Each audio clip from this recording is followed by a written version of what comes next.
Another year, another weird as hell Yorgos Lanthimos film starring Emma Stone that is guaranteed to be divisive. Hi everyone, Anthony here from Awesome Man Team Productions, and today I'm going to give you my review of Yorgos Lanthimos' latest film, a 3-hour anthology dark comedy, Kinds of Kindness. But before we get started, you know exactly what to do. At the end of the video, if I've earned it, please leave a like, subscribe, and ring that bell so you never miss any of my new reviews. Now let's get into it. Kinds of Kindness stars some newcomers to Yorgos Lanthimos' filmography: Jesse Plemons, Mamoudou Athie, and Hong Chow, along with his new muse Emma Stone and his more recent collaborators like Poor Things' Willem Dafoe and Margaret Qualley, and the favorites Joe Alwyn, who has a small but pivotal role in each segment. And Swifties, if you hated him before this movie, you're gonna hate him even more afterwards. Like I said in the intro, this is an anthology film, a triptych fable as they call it, telling 3 separate but slightly connected stories with each cast member playing a different character in each one. The first surrounds Robert, played by Jesse Plemons, a man who has his entire life controlled by his boss/lover, Raymond, played by Willem Dafoe.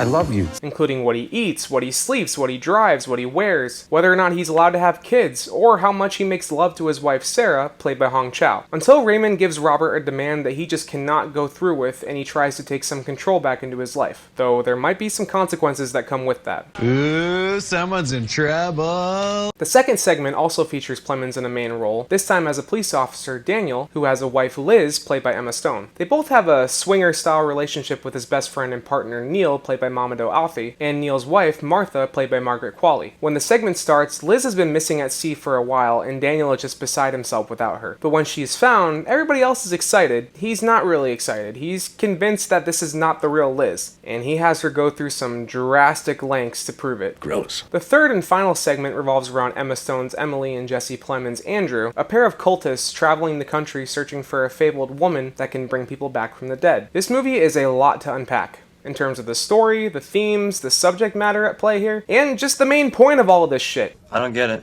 It's nowhere near as weird as Lanthimos' last film, Poor Things, which ended up on my top 10 of 2023, despite the fact that half the people I talk to love it, and half the people I talk to really hate it. No, instead of diving full into the weirdness here, Lanthimos went more in touch with his older filmography like The Lobster, The Killing of a Sacred Deer, or even Dogtooth, planting this fully in the camp of a surreal, dark comedy with drama and occasional bouts of violence. It was very dark. And on the surface, nothing really makes all that much sense. It's easy enough to follow the stories and what you're being told at face value, but like the best of his films, Lanthimos is not satisfied at all with explaining everything to the audience. Instead, each of these stories has a somewhat open-ended feel to it, leaving plenty of blanks for you to fill in with your imagination, or giving you enough that's tangentially related to the themes at play here that it's very thought-provoking. And you'll be thinking about this movie long after you watched, kinda like me, probably just piecing all the shit together. It's like a mind puzzle, an awesome mind puzzle. The main theme that I picked up here was trust, something that each segment deals with in varying and interesting ways. I'm not really a film analysis channel or anything, so I won't dive too much into that here, but I'll say that if you enjoy this type of storytelling and appreciate an open-ended film, you'll definitely appreciate this one. But if you need an answer for every little thing, you will definitely leave this disappointed and maybe even a little angry. Thankfully, even if the story and the near 3-hour runtime frustrate you a bit, the sheer talent and production values on display here should help out with that. Everyone here, from the director to the cinematographers to the editors, and of course the acting talent, is all top-notch. The actors here all do a great job sliding into their 3 distinct roles, especially Jesse Plemons and Emma Stone. They're so good. Plemons, especially in those first 2 acts, portrays love, reluctant loyalty, passive anger, and deep suspicion and mistrust so naturally and effectively that it feels like you're looking in a window and watching someone live their life. Creepy.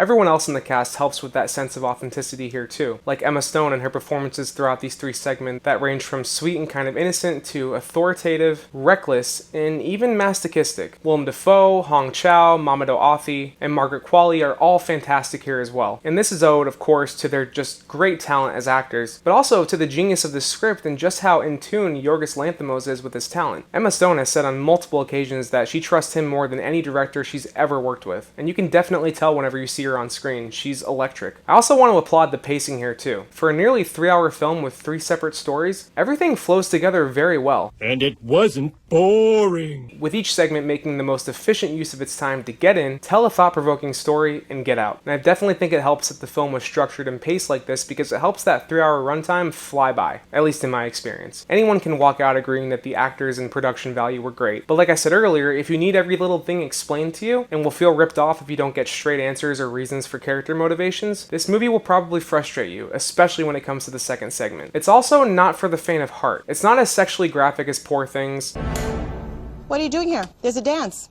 I'm looking at porn. Not as lightheartedly funny as The Favorite, and not nearly as depressing as Dogtooth, The Lobster, or The Killing of a Sacred Deer. But this is still a very dark comedy with dry, deadpan humor, some bits of semi-graphic violence, and other parts that can just be straight up shocking depending on what your tastes are. So with that being said, I recognize that along with the rest of this director's films, this is not for everyone, and I feel like everyone could watch this film and come out having a different opinion about it. But in my opinion, I thought it was brilliant, thought-provoking, and very well put together with top-notch performances and production values. And that's my review of Kinds of Kindness. Thank you so much for watching. If you like this review, you know exactly what to do. I said it at the beginning. Please leave a like, subscribe, and ring that bell so you never miss any of my new videos. While you're at it, you can scroll down in the description below, find the links to my socials, leave a comment, let me know if you saw this movie and what you thought, and if you want more of my content, you can click or tap on these cards right here. It'll take you to my review of A Quiet Place Day 1, or just over to my channel where you can check out the rest of my reviews and my shorts. Thanks for watching, and I will see you next time for my review of Maxine.